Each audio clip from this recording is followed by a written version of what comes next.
This is about to be the most depressing party of all time. Enzo Fernandez, your candle is no longer shining brightly.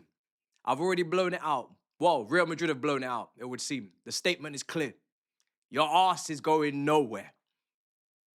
Javier Pastor and Enzo Fernandez, two strippers on the street, rolling down windows of cars, asking, praying and begging. Boy, you better have better PR than Cardi B when she was in the club, because you two are finished. Enzo Fernandez has been rejected by Real Madrid. I have never seen a club come out with their own statement saying, your Fiat is safe. Your Corsa is safe. Your Mini Cooper is safe. I've never seen it. And I rate Enzo Fernandez. So I'm not even trying to say he's one of them cars, but some people say he is. And right now, you got egg on your face. Now, we're going to read the statement first, and then I'm going to start to get into how I feel about this, because this is very much like preparing for a divorce. And she says, hey, I want to get divorced. Enzo Fernandez says he wants to live in Madrid. Javier Pastore is coming out with all sorts of quotes. He's saying, oh, we want to go to Madrid, or hey, we love living in Madrid. We're open to the options. He's coming out with all sorts of quotes in the last few days, drumming up interest, trying to get a bid across, saying there's been contact, saying there's been conversations. He's basically moving like the brother that was going up against Perez in the Real Madrid elections, saying, oh, we're going to get Klopp, we're going to get Haaland, we're going to get this, we're going to get that. Saying all sorts of madness, so disrespectful. Enzo Fernandez, your best friend Cucurella. Oh, if Enzo Fernandez can come to Real Madrid, that would be great. I wish my friend all the best. Hopefully something can happen. You've got their WhatsApp numbers. You've got their SMS. You've got their BBM. You've got their MySpace. You've got their Facebook friend poke. You could make a very quick text message after one of these Argentine World Cup games and say, hey, femme de la mouche. Hey, shut up, Shanice. But you didn't. You stayed quiet. So you're complicit because you know what you're doing. You know what they're saying, and they failed you. They look like idiots. Your agent looks like an arse. He has been pole dancing, stripping, shaking, batty, twerking, all sorts of action. Kind of like me against Arsenal with West Ham last season. Good times. And it's got you nowhere. And in fact, I think you may have just put yourself in a place where where do you go from here? Because like I said, I was ready for divorce. I didn't want to lose Enzo Fernandez this season, this summer. I didn't want to lose one of our key players that contributed major GA. I knew that, and he was on the list. Let's just make that clear. He was on Real Madrid's list of midfielders. I think it keeps being reported they had 5 midfielders on their list, and he was one of them. But reports coming out today, which I'm going to get to, the list has been ripped up. Have I got paper? It's got a Chelsea badge on it as well. How ironic. The list had Enzo on it. It had Buadi on it. It had all sorts of individuals. And Real Madrid this morning with the 5 just went finished. Yeah? No.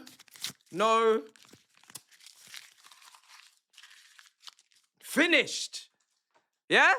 Hold that. I don't even know who I'm saying hold that to, because I was ready for divorce.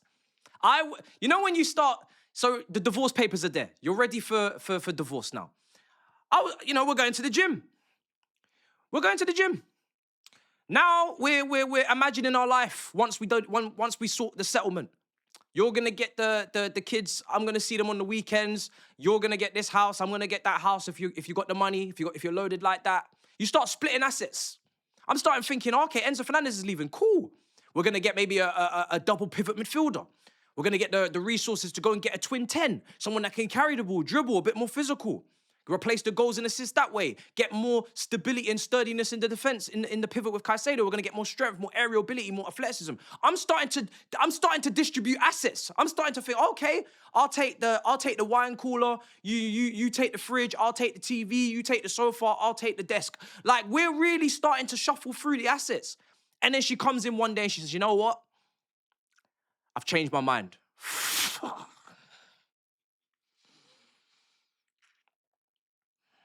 do you mean you've changed your mind? I've already paid lawyers' fees. What do you mean you've changed your mind?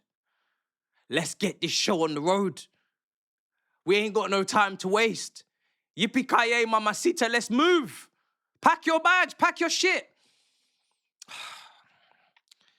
So, I'll talk about how he comes back from this, and I'll talk about Javier Pastore in a minute. But this is the statement. This is the report. Real Madrid. In light of reports and statements that have appeared in recent days regarding the alleged interest from Real Madrid in player Enzo Fernandez, the club wishes to state that it is not made any effort, either direct or indirect, to sign the player, and likewise has no intention of undertaking such operation. Real Madrid wishes to express its utmost respect for Enzo Fernandez, a great footballer whose career and quality are widely known, as well as for Chelsea, a club which maintains we maintain an excellent institutional relationship, precisely because of that respect that an entity like Chelsea deserves. I like the way they keep talking. It make me blush.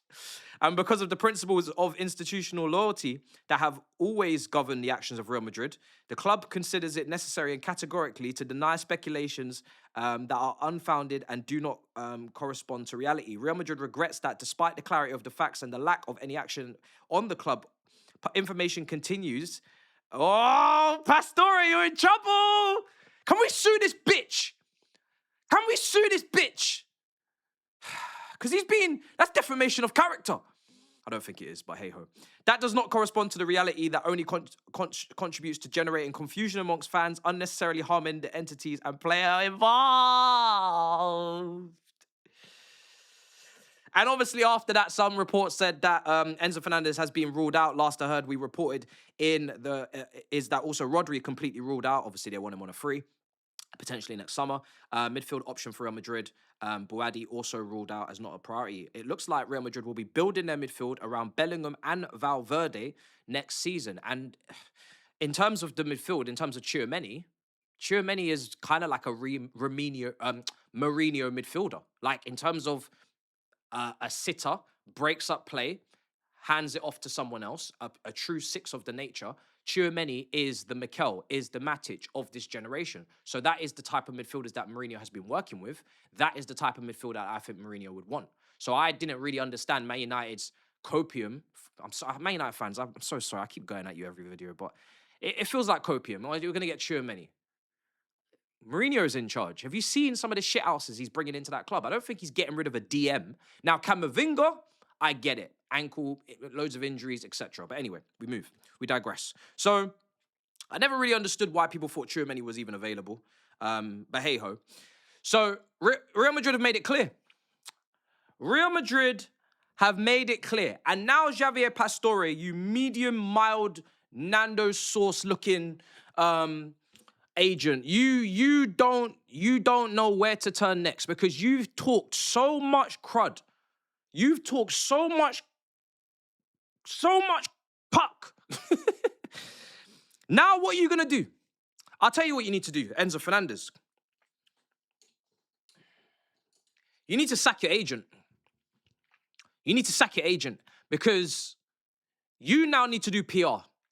You need to do damage control, just in case you're still here next season. I always said I don't really know which way this is going to go. I understand why a team like Real Madrid would have him on the shortlist, would have him on the list. They obviously had other midfielders on the list they couldn't pick between. We saw Matheus Fernandes, apparently was on the list. He ends up going to Tottenham. I understood why he could be on the list. However, were they ever going to pay? Real Madrid do love a freebie. They are spending a bit in this window, but they do love a freebie. Rodri's available potentially next summer. Are they going to pay 120, 130 million pounds? Because that is what I think Enzo Fernandez is worth in this current climate, in this current market. The answer is now no, according to this report. What are you going to do? You got to do damage control. You got to come back. Now, you're with Argentina. That's probably good for you because now you're out of the way in terms of not coming back for preseason just yet. You get to kind of, hide a little bit. But when you do come back, tail between your legs, you are going to need some damage control. Because like I said, we were ready for divorce, a lot of us. Now, I like the quality of the player. I don't really know necessarily how he fits into certain systems. If Xabi Alonso is going to implement back threes, if he's going to play a 4-3-3, I know how Enzo Fernandez can work in that. But more importantly, your relationship with the fans has been damaged. You need to sort that out. And the best way you could go about damage control is sacking your agent. Sacking your agent, and I don't mean to sound all blue co with my PR tactics, but sacking your agent is basically blaming him. It's basically blaming him and putting him front and center and saying, he's the reason that this has all been going on. Real Madrid have just put out their statement. They don't like the rumors. They don't like the talk. They don't like the quotes. They don't like the gossip. You could literally respond now and say, I don't like the quotes. I don't like the rumors. I don't like the gossip. I respect Chelsea. Yes, Real Madrid is my dream. No problem. It was Hazard's dream. That was Eden Hazard's dream the whole time. Yes, of course, I'd love to live in Madrid. They speak Spanish. It's warm weather. I like that shit. Cool. But I respect Chelsea. I respect the supporters. I respect the club. Best way to go about it, sack the agent. Say, hey ho, this guy was out of line, took it too far, he's sacked. New representative, new communications from your camp. That's just my advice. Because right now, brother, I'm not going to lie. Some of us were going to put you in the bomb squad with the Sassy. You were going to be in the under-21s next season if you didn't leave. Now, I do think there's a way back. I don't think this is on the Lukaku levels where he was kind of like saying, oh, I'm definitely going to return to Inter. Lautaro Martinez, don't leave. I'm going to be back. I don't think it's on that level. And also costing 100 million, same price, but 6 months after, not a few years after Blueco took over, let down from the project, whereas Lukaku were in a title race, we're top of the league. You're working on the Tuchel. We just won the Champions League. You're coming in and then you're saying something a few months after. It's mad. And also your contract was very, very high at the time, whereas Enzo Fernandez is looking for a new contract and looking for a pay rise, which is understandable when Tonali, Gallagher, and other mandem out there are making wages and you're making less. So I'm not sticking up for him, but I'm just trying to put context out there. But boy, you better say something. I went to Waitrose to get. No, it's not because I'm making coin. I'm not Jermaine Genius. I'm literally. This was the only place nearby the barbershop to get my trim. I got a blueberry muffin and a candle. Ain't none of my cousins 8-year-old. Ain't none of my siblings 8-year-old. And I don't even eat this shit because I'm on a diet. And I still went and got that shit for you. I still went and got this shit for you just to make you understand, number 8, how much trouble you're in. And I couldn't find a lighter, and I said, you know what? We don't need no light. We only need darkness for you, brother. You're in a heap of trouble. You know what I'm saying? So this is going in the bin. That's how serious I'm taking it. Bro, this is crazy work. And now what does this do? Does this influence the Xhaka deal? Hopefully not. I don't think it would financially. But does this influence Chelsea dream-wise going for a Bruno Guimaraes, which is someone I want? Yes. Does this influence potentially Chelsea going and getting that twin 10 if they were to go for a Morgan Rogers, who's favourite to go to Arsenal, but 130 million asking price? Personally, I don't like that.